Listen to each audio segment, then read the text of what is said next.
Tiravanachari Jaya Kunja Bihari Jaya Kunja Bihari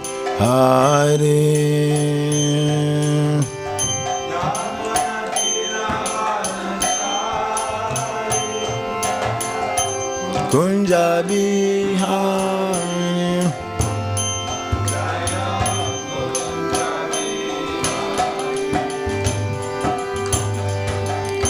Jamuna Tiravanachari Jaya Kunja Bihari Jaya Kunja Bihari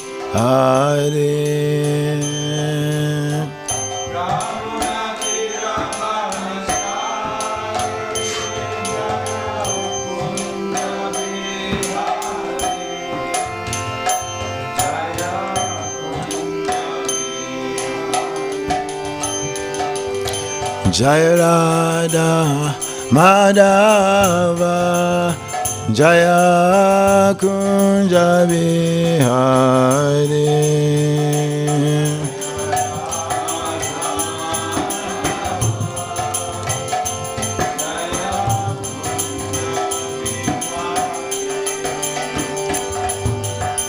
Gopijana Vallabha Jaya Girivaradari Jaya Girivaradari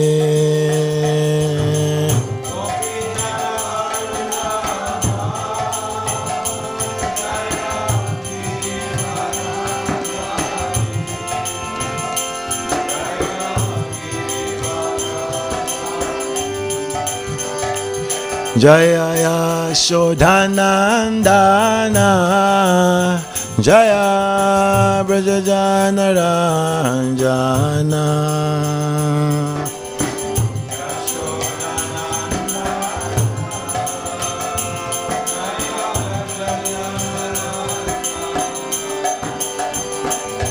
Jamuna Tiravanachari Jaya Kunja Bihari Jaya Kunja Bihari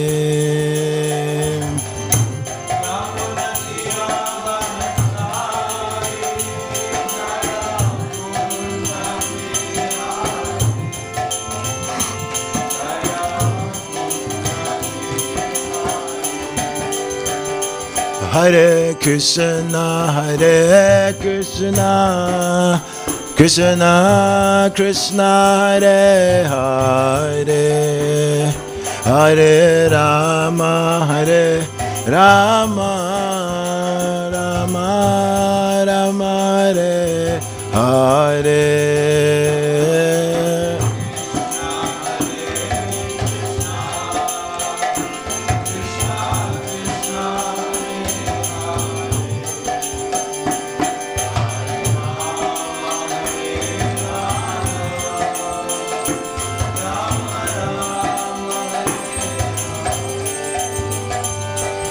Hare Krishna,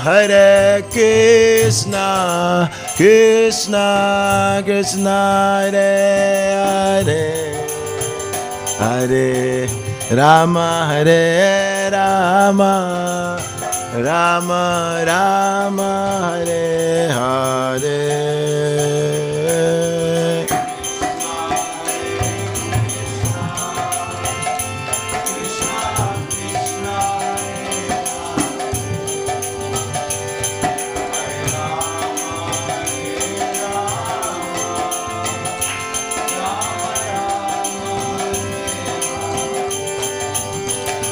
Hare Krishna, Krishna Krishna Hare Hare, Hare Ram, Ram Ram Hare Hare.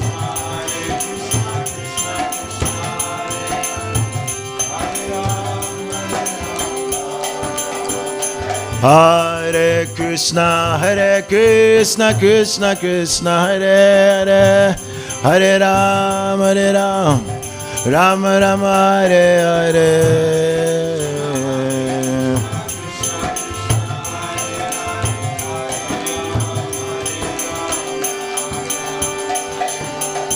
Hare Krishna, Krishna Krishna, Hare Hare, Hare Ram, Ram Ram, Hare Hare.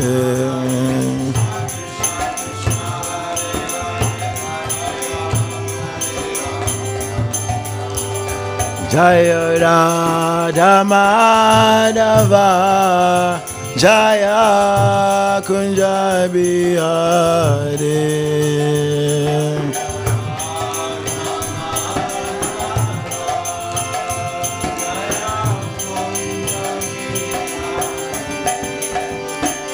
Jaya Radha Madhava, Radha Madhava Radhe. Madhava Radhe. Jaya Gauranitai, Gauranitai, Gauranitai, Jaya Gauranitai.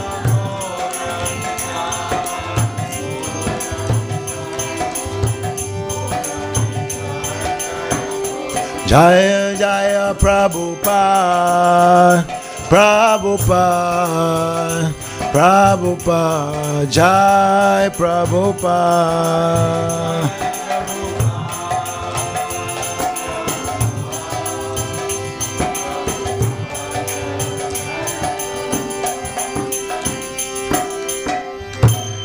Srila Prabhupada ki jai, Grantaraj Srimad Bhagavatam ki jai, Gaura Premanande, Hari Hari Hari Bo.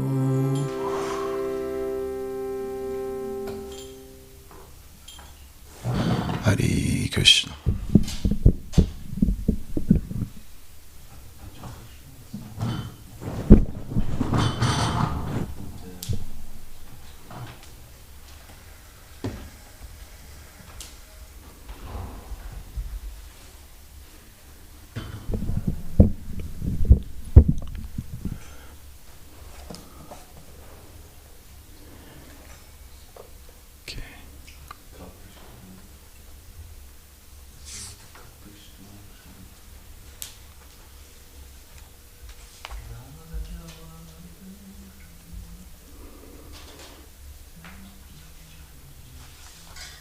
Okay.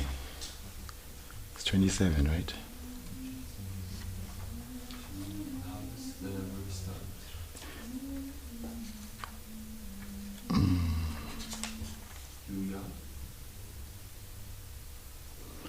Yeah, I'm just in the wrong chapter.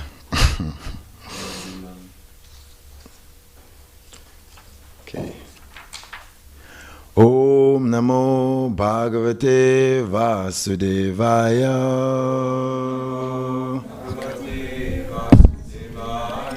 Om Namo Bhagavate Vasudevaya.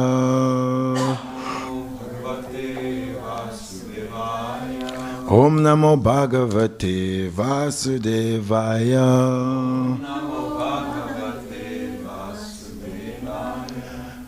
We're reading from the Srimad Bhagavatam, 4th Canto, Chapter 24, entitled Chanting the Song Sung by Lord Shiva, Text 27.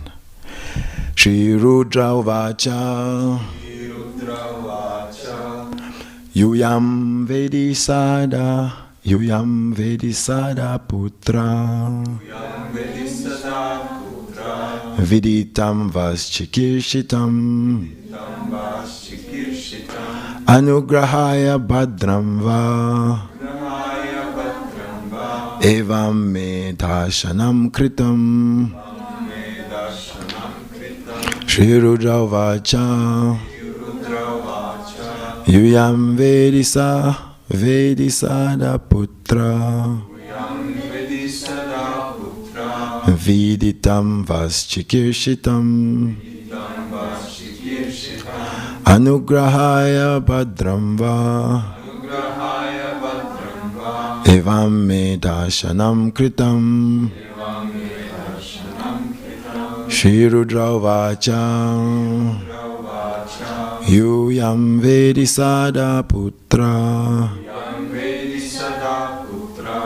Viditam Vaschikirshitam Anugrahaya Bhadramva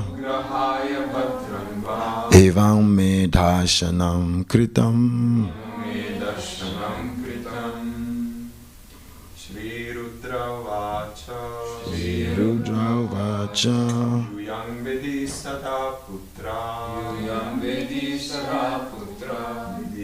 Vaschikirshitam Anugrahaya Bhadramva Evam me dashanam kritam Shri Rudra Vacha Yuyam Veditam Tapuda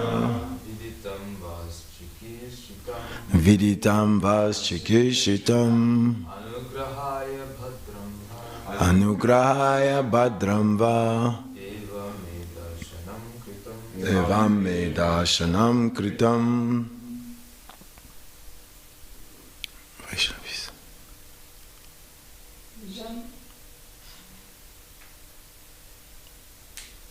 Shri Rudra Vacha Shri Rudra Vacha Yuyam Vedi Sada Putra Yuyam Vidi Sada Putra Viditam Vaschikiršitam Viditam Chasikishitam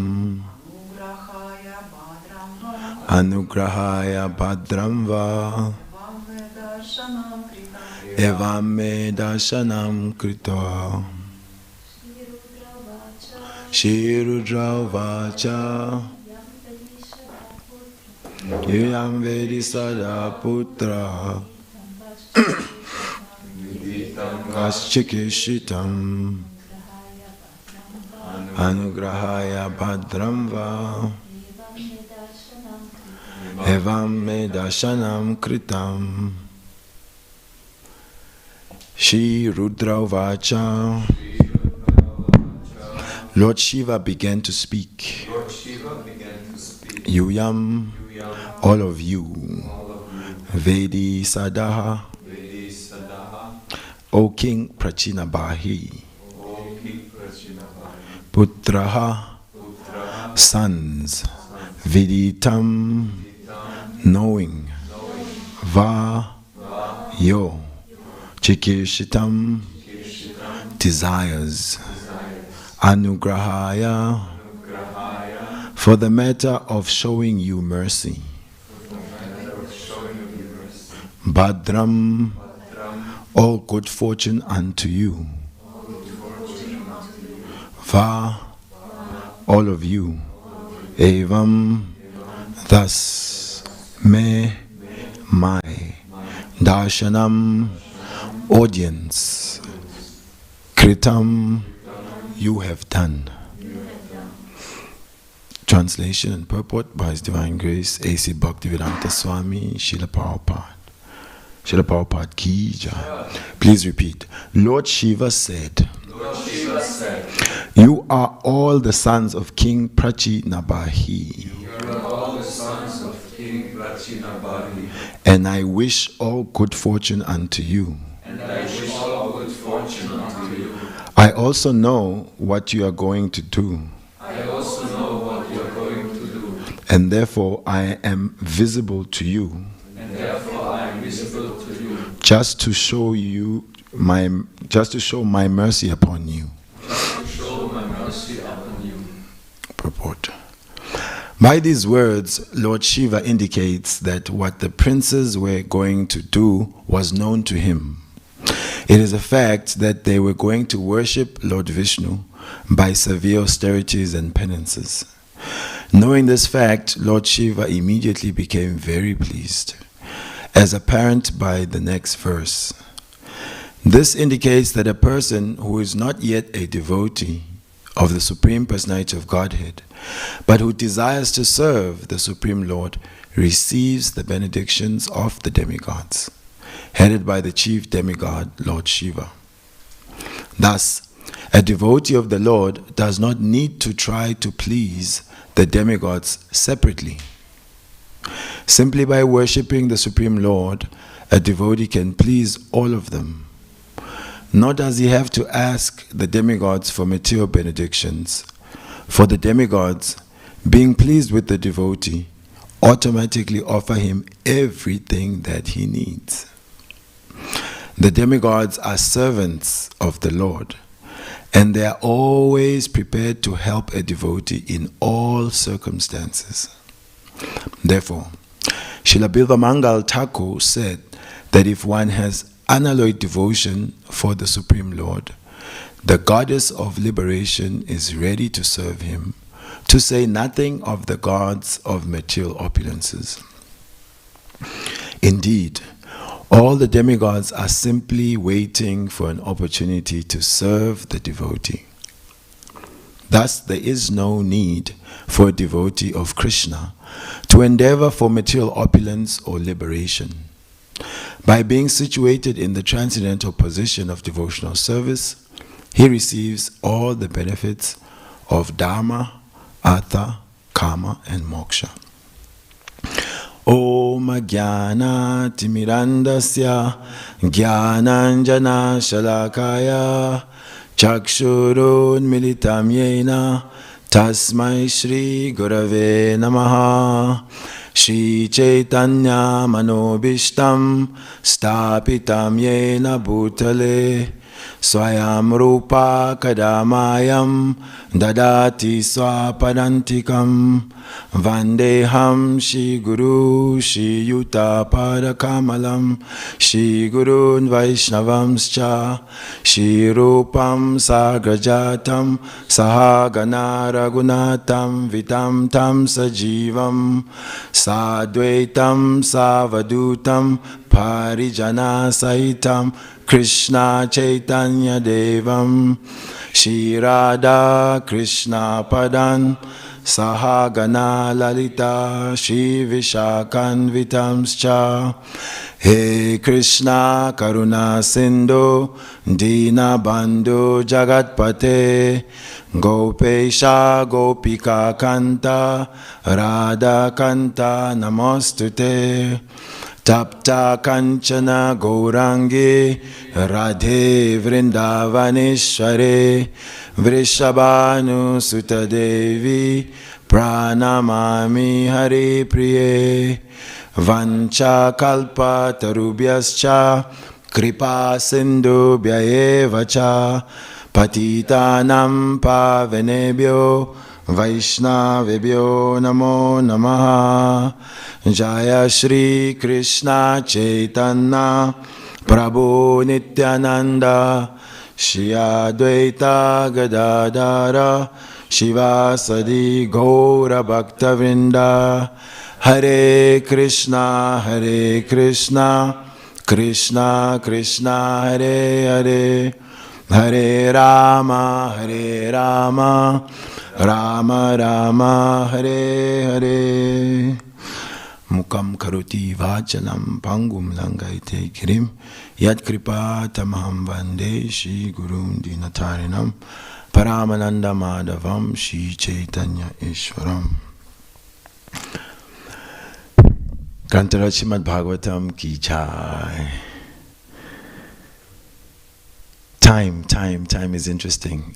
Yesterday, upon arriving at the temple, I was telling Lucas Prabhu that it seems like I was just here just a moment ago. The same temple here, transcendentally situated, and by some good fortune, I'm back here in Zurich. So very happy to be amongst all of you, and looking forward to being of some sort of service. And this morning, happy to get the service of speaking from Srimad Bhagavatam. This chapter is called Chanting the Song Sung by Lord Shiva. Lord Shiva is a very prominent Devata, demigod. Well, in the Hindu world, sometimes there's some offense taken by this translation of the gods as demigods. In the Sanskrit, of course, it's Devata. There's the Devis and the Devatas. So there it sounds okay, nice and divine. But Srila Prabhupada had to communicate to the entire world. So this concept of many gods is often confusing for the Western, you could say, Judaic, Abrahamic religion raised person. Because we understand from that training there's only one God. And now there are many gods. And Prabhupada had to make the distinction clear that there is Bhagavan and then there is the demigods or the devatas. So he translated devatas to demigods. Culturally different persons of Hindu persuasion may worship a particular deity.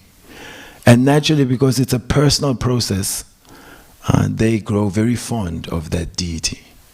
And for them, it's their Ista Devata, is a worshipable Lord. And is as good as any other of the gods. In fact, they see it's an opulence.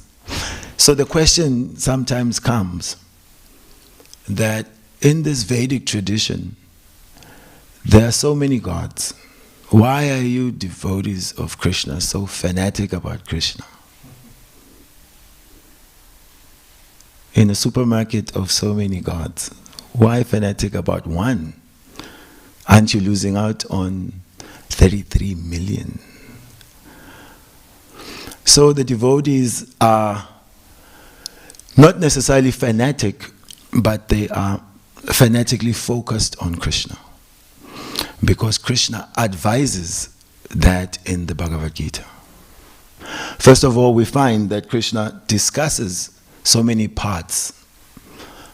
The path of karma, the path of jnana, the path of yoga. He discusses that there is also ancestor worship, demigod worship. There's also people who worship spirits. But Krishna is then becoming clear that those who worship the demigods, where will they go? To the demigods. They worship their ancestors, they go to the ancestors. They worship different spirits, they go to those spirits. But those who worship me will come to me. And Krishna says that I actually give the faith with which one can worship whatever particular god, demigod. So Krishna says he wants exclusive devotion. After explaining all of this, what's his final instruction? Sarva dharmam parityaja mamekam sharanam vraja. Aham tvam sarva papabhyo mokshayishyami masucha. Then give up all these other ideas of how you'll be liberated, how you'll become happy, all these forms of religion, and surrender unto me. So we can see that Krishna doesn't shy away from explaining all the different paths, therefore not being fanatic. When we're being fanatic, then from the start, we are very much exclusivists.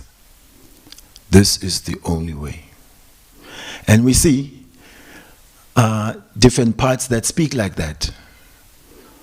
Not to criticize other religions, but just to put them in perspective. If Jesus is the only way, then whoever doesn't follow the path as taught by Jesus is wrong and is going to hell. And definitely hell is warmer than Zurich. Then if one doesn't accept the Prophet Muhammad and that Allah as being the only God, will never see paradise. So exclusivists say that only their school has a monopoly on liberation or salvation. So it's fallacious because no university can claim to be the only one that can produce accountants, for example. Accountants can be produced in any country where there's a bona fide university. So then another group of practitioners of faith are the pluralists. Those who are pluralists, they say, as many parts as they are, as many ways of success that there are. So that says that, well, there are so many buildings. In all these buildings, we can produce accountants. So that's not correct. You can't just become an accountant without signing up to the parampara of accountancy and being certified by the professors of that field. So similarly, in the path of developing spiritual awareness, one has to sign up to a bona fide religion, bona fide teachers, scriptures, and in this way practice a process and attain that result. A third category is said to be those who are exclusivists or inclusivists.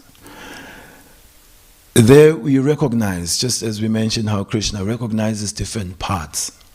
Krishna has said in the Gita, as they surrender unto me, I reward them accordingly. All follow my path. So as they surrender, then they get the particular reward. But the paths are many, and they are all valid in as far as how far they go. Just like here in Switzerland, there's lots of big mountains. Is it famous for the Alps? And I'm sure there are many paths to climb the Alps. Some may go to particular heights, and some may take you all the way to the summit. So if we are going to take the path of spiritual liberation as something like climbing up a particular mountain, then the different schools or religions may teach to a certain level. Ultimately, the gradation, as far as the Bhagavatam goes, is that we judge a path by how much one gets to know God and love God. So the subject matter of study is God, the Supreme Person. The schools that are studying God are many. In the exclusivist path, then the assumption is that we already have God in our pocket. This is the only name of God, the only way to know God, and the only school to know God. Whereas the proper understanding would be just like there's one sun and there's so many planets moving around the sun. So in spiritual circles, the subject matter is love of God, and the different schools should be judged by how much they are bringing us to love of God. So it will be a matter of rasa as the way to analyze what is the taste that we get in that school, what type of revelation about the Supreme that we get. And our acharyas go deep into that subject, that God can be approached from a neutral perspective. Shantaras, Almighty Lord, you are so wonderful. You do you, I do me. Then there's servitorship. Oh God Almighty, you are all powerful. You are big, I'm small. How can I serve you? I am your servant. Then there's the friendship. Yeah, some people sometimes think you're God. But, I mean, what's so special about you? Like Krishna and his friends. Krishna is said to be famous for being the guy that doesn't get chosen. You know, when they make different teams. So Balaram will be choosing his boys and Subal will be choosing other groups. So they choose this one, that one. And at the end, there's Krishna still standing, you know. And each one will say, well, I don't know, Subal, you want him? Or should I take him? Because they consider him not so expert at all these games. So they don't take him too seriously. Krishna, just close your eyes. Here's a nice sweet for you. You're going to like it. And Krishna closes his eyes and they pop a flower into his mouth. He chews and it's bitter, and they laugh at him. Ha ha.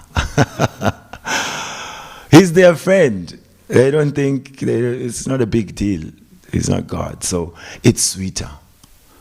So we look as we try to understand the different schools. Are we being exposed to this kind of revelation? We find mainly in the Abrahamic religions that the understanding of God as the Father is very prominent. But the fathers or the parents are famous for being exploited by their bundles of joy. And the children from young are crying, and it's the parents' headache to figure out, like, what does this child want? And then later on, they're able to tell the parents, I want this helicopter, I want a train, I want a gun. In the shops, they're pulling down things and screaming, throwing tantrums, demanding service from the parents. So that conception, although there's sweetness, but it is one-sided. Daddy, daddy, mommy, mommy, give me, give me, give me. So also we find that in such a conception, then the worshippers tend to be always in the ear of God about how he should solve their problems. Sometimes they'll have like 6 to 6. In our movement, if we do 24-hour kirtan, it's a big deal. We really did it. In Christianity, they'll have what's called a 6 to 6. So they'll have a big tent, gazebo somewhere, and from 6 p.m., the fun begins. And so the whole thing is that you have promised us many things, God, and you are a God who keeps your promises. You said, those who ask shall receive. And so we've basically got you in the corner, and we're going to remind you all your promises and really ask you, if you don't understand Zulu or English, we're going to speak in tongues. And basically, TV, health, marriage, promotion, material desires, generally. Some may ask for something more. So we can try to understand if that is very pleasing to the Lord. As Prabhupada says here, that to approach the demigods, or to approach the Lord in some instances, he has said, that's good. Krishna wants us to come to him. Although we may be coming for material desires, it's better than not approaching the Lord. But it is not the best position to demand so many things. And they have good microphones and speakers, just so that if Krishna has got earwax, he must definitely hear them. So we can find ourselves in a similar position. Most of the time, we have issues. We have to come to Krishna. And we have to ask Krishna to help us. But we understand from our acharyas that that is not the topmost position. We should be asking the Lord how to serve him. So we hear of then Vatsalya. This is very scarce to hear, how God can be in the position of a child to his devotee. That love where the devotee thinks that they're in a superior position and they want to protect the Lord. This in the Vaishnav philosophy is there. We are in Kartik month and we are hearing about the Vatsalya Prema of Mother Yashoda.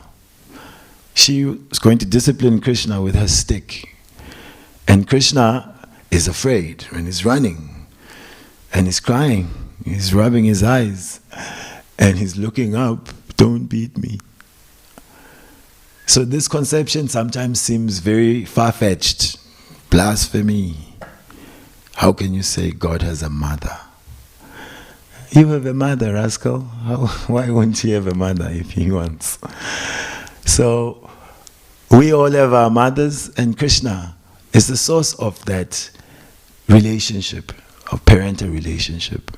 And so he, as the supreme enjoyer, displays supreme enjoyment in that relationship. Conjugal rasa is unheard of in most parts. Yet we hear in the different traditions, those saints who have gone quite deep, sometimes have composed and spoken of that relationship where they see the Lord as a beloved, as a lover. And most of the times in those traditions, that is not really explained. It's seen as it's a little bit of a disturbance, some esoteric thing that one saint sort of went over, too much religious, and sort of lost it and now has such a conception. But that is the highest conception. So we have discussed Krishna worship, Bhagavan worship, and we're juxtaposing it to this demigod worship. That is this type of relationship of pleasing the authority, the supreme. We find in demigod worship, generally, it is really one-sided. It's generally a material desire, where Krishna is himself saying, antavat tu phalam tesham. That the fruit of worshipping demigods is very limited and temporary. It's like you leave a banana. When you first get it, it really looks great. But come see it after a few days. Then it's really a bit useless. So material desires like that, it's a little bit shiny. At least our minds, emphasize the glory of fulfilling that desire. And so we put our energy, even our whole lives, in trying to fulfill our material desires. Only to find that they wither and then they vanish before us. The body won't last. The demigod won't last. What the demigod gives you also won't last. So Krishna is kind that his devotees should not be desirous of that which is temporary. Krishna wants to give that which is eternal. In this purport, though, we are being shown a very positive side of the demigods. Because this philosophy is not fanatic, as we said. It's very much inclusive, and therefore we are being given an understanding how to see the demigods. It's a family of souls. Krishna has said, Mama Vangso Jiva Loke Jiva Bhuta Sanatana. All living beings are my eternal parts and parcels. Part and parcel of God. You can wear a hat like that. Part and parcel of God. Print t-shirts. That is our glory. We are part and parcel of God. He is glorious. We are what we are. But we are coming towards the glorious. So the demigods are also part and parcel of Krishna. And they have been deputed with greater responsibility in managing the universe. They have greater power, and therefore they rank higher in this material system of governance. And so to approach them is bona fide, but we should understand who they are. They are also servants of God. They are also given temporary bodies, although they may last very long and may possess mystic powers. So here it is discussed that if we approach them, it should be for the benediction to reach Krishna. And Srila Prabhupada is saying here that they are also very favorable to one who wants to worship the Lord. And so we are hearing here of how Lord Shiva is assuring the Prachetas that I know what you're going to do, why you've come here. Just like I know why you're all sitting here.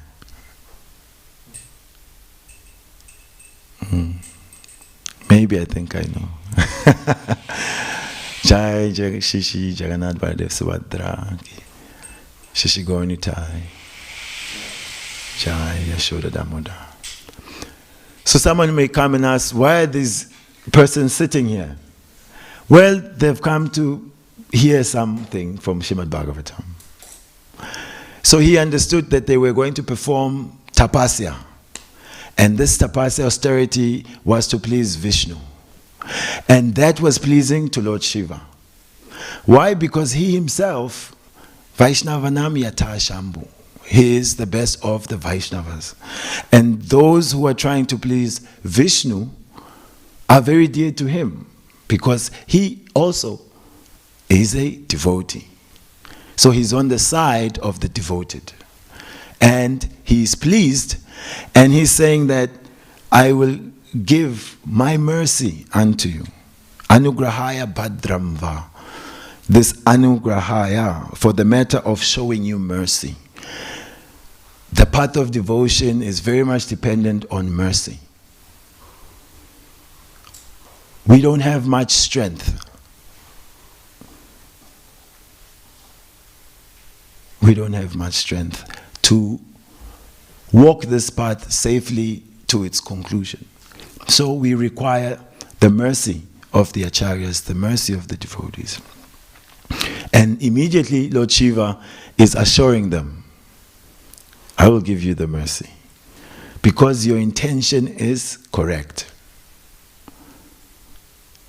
In the Gita, why the demigod worship is being decried, it is something like, so the rain will fall, and when the rain falls, enters the rivers, we know it will get to the ocean. So Srila Vishwanath Chakravarti Thakur has adopted this, that if a devotee, if a person pours water into a flowing river, the water will reach the ocean, but not that individual. If you pour the water will flow to the ocean. But we don't expect that the person pouring the water will themselves reach the ocean. So in worshipping the demigods, the worshipper, their glorification and worship, it will reach Krishna, the ocean. But the worshipper may not reach Krishna. Because it is a matter of the bhava. Krishna said in the end that antakale chamameva, and he says, yam yam vapismaram bhavam tajanti ante kalevaram. Ante, at the end, your bhava, your mood, is what will take you to your destination. And worshipping the demigod means the mood is materialistic. It is devoid of the pure motivation to please Krishna. So although the worship is going on and the demigod on behalf of Krishna receives it and it goes to Krishna, the person who is offering it doesn't go to Krishna because he lacks the interest in pleasing the lotus feet of Krishna. So that is why Krishna discourages that type of worship. Those who are then worshippers of the different demigods may not like to hear that. It sounds like, okay, you guys think you're special, ne? Is that the problem? You think you're special. They think it's a preference, so a group that prefers Krishna has decided to make themselves very much an elite group. Yet the Bhagavad Gita, which is accepted in the Vedic culture, as it's become like the essential main scripture. Of course, it is within the Mahabharata. Krishna in many, many verses declares his supreme position. So it is not being made up by Srila Prabhupada that, that's a criticism that comes to Prabhupada. He emphasizes too much bhakti. Everything bhakti, everywhere bhakti. There's no bhakti, he puts bhakti. But Srila Prabhupada is really exemplifying what Krishna says, that, so many purposes could be served by a reservoir of water, but the ocean can do better. You've got a small reservoir of water, you can do something. But with the ocean, you can do more. So the Vedas are also vast, but one who gains benefit from them is one who knows the purpose behind the Vedas. And Krishna says, Vedaischa aham Vedaischa vai aham eva vedya Vedanta krit veda vid eva cham. By all the Vedas, I am to be known. And so Krishna and his devotee, at least Prabhupada, is making sure that as you walk the path of jnana, of karma, of yoga, you understand that it is bhakti, bhaktyamama bijanati, yavanyas chasmi tatvada. That is what will earn that full reciprocation from Krishna. So the demigods are on our side in this purport we're hearing. Of course, we hear in other places the demigods also they try to impede certain devotees. Lord Indra is famous for stealing horses. People are performing Ashwamedha Yagya, and he's thinking, they want to take my position, so I must disturb them before they become powerful and take my position.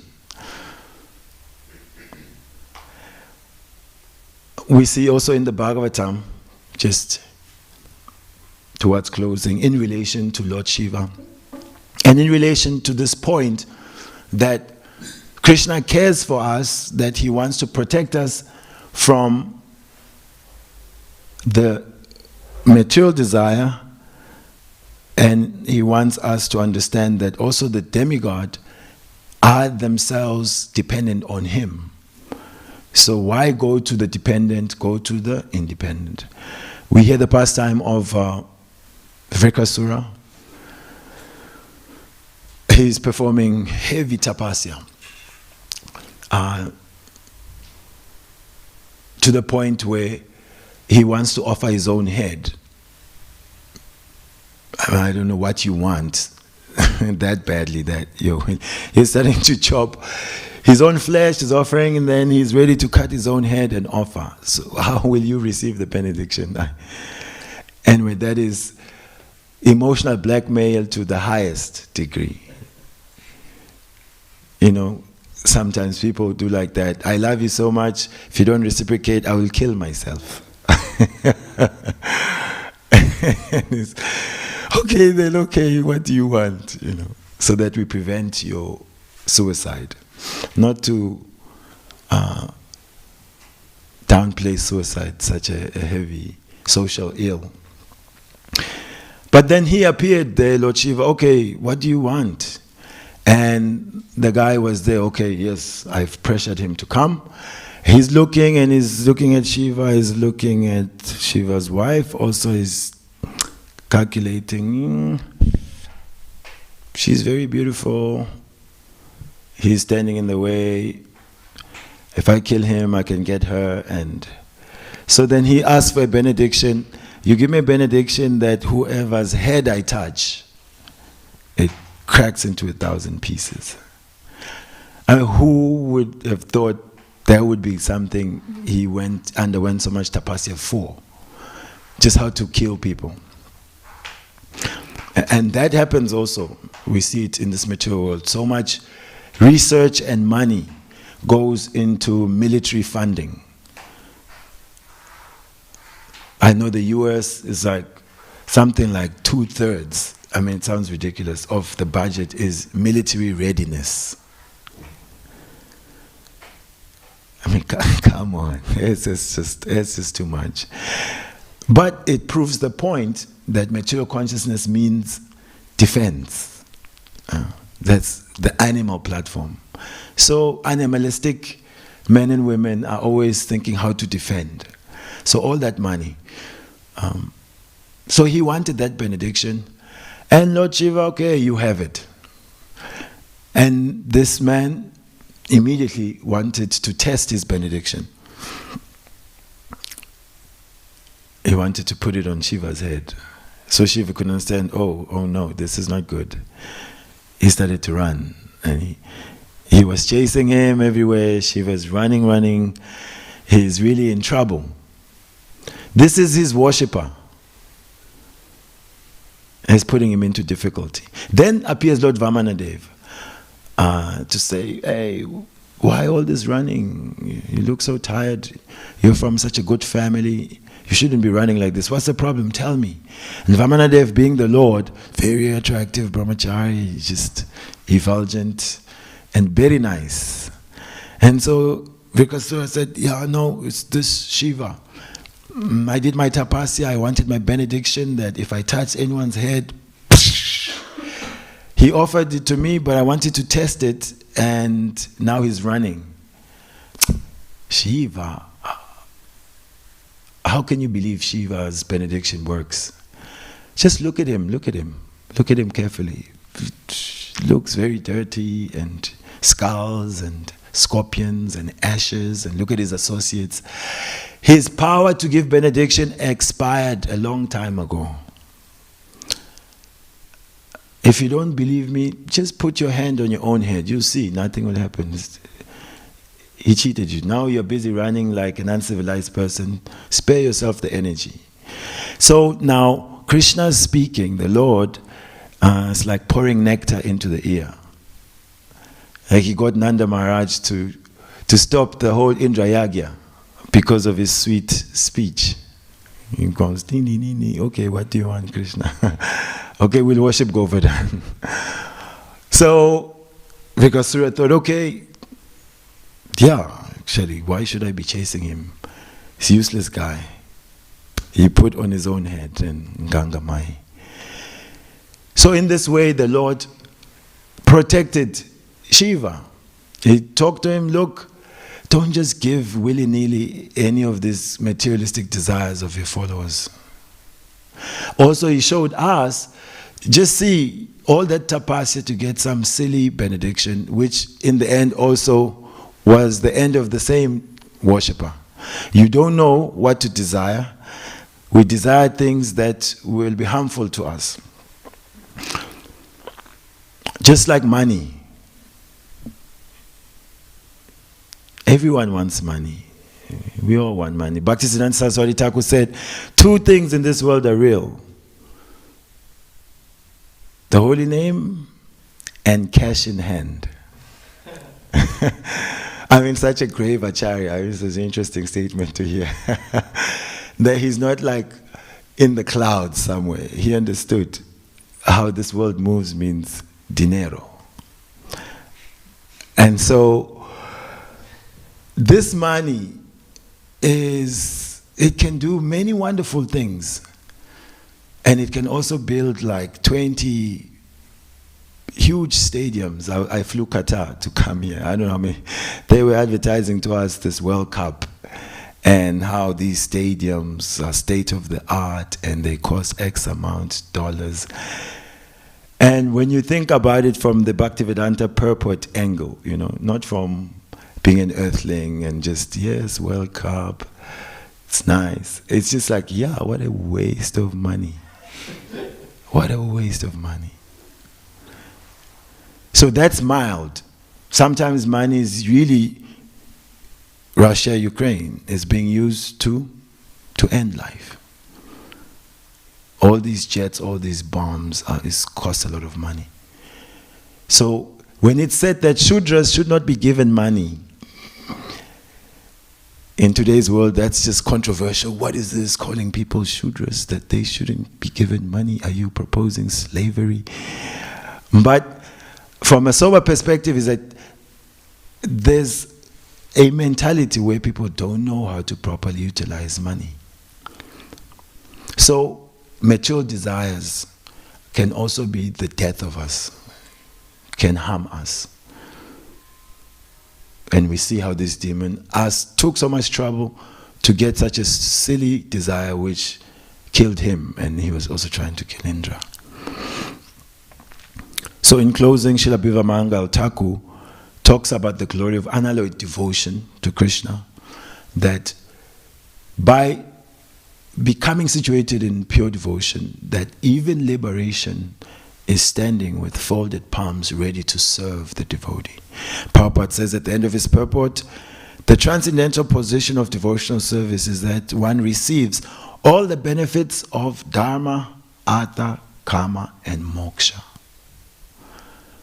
So pure devotional service, one side of the spectrum, material desire at the other end. Demigod worship tends to lean towards material desire. Krishna worship is leaning towards pure unalloyed devotion. By pure unalloyed devotion, all desires are fulfilled.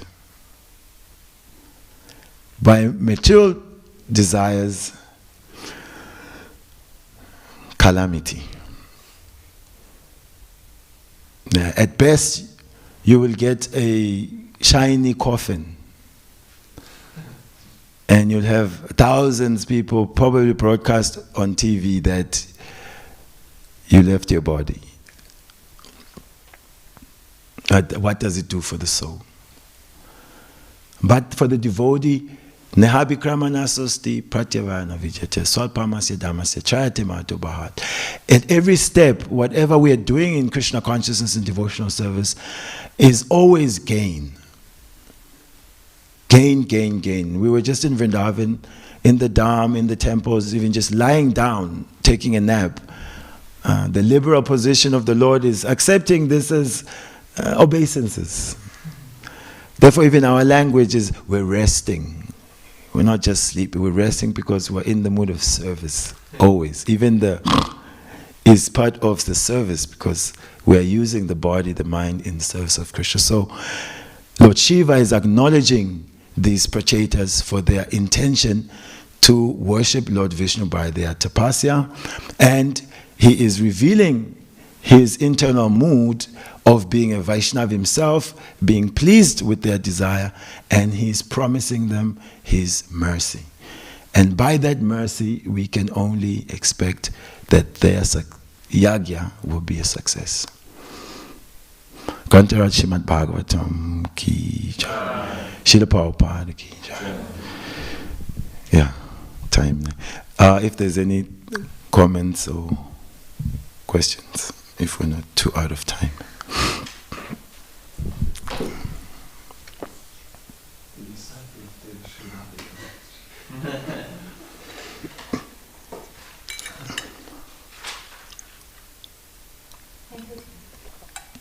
Thank you very much. You just mentioned that by pure devotion, all desires are fulfilled. Can you say more about that and which kind of desire? Because if I understood well, the purpose is to not fulfill the material desire and transcend them. So, thank you. So yeah, Prabhupada, thank you for that question. Because it's all desires are fulfilled. Yes, so Dharma is religion. So we're trying to fulfill desires by following scripture. Then Artha, we want economic development so we can enjoy. Karma, sense gratification. And generally when we're frustrated with Artha and Karma, then someone may think, stop the world, I want to get off. They want liberation. So pure devotional service is such that Krishna says, my devotee may desire something silly like Dhruva wanted a planet bigger and better than Lord Brahma's. So he did all that tapasya and is choking the universe with his austerities. But Krishna is so kind that I will not be stupid like my devotee who wants material desire. I will fulfill their desire in such a way that they will not desire that again. So with Dhruva, by just appearing, Krishna is so transcendentally attractive that Dhruva Maharaj immediately felt like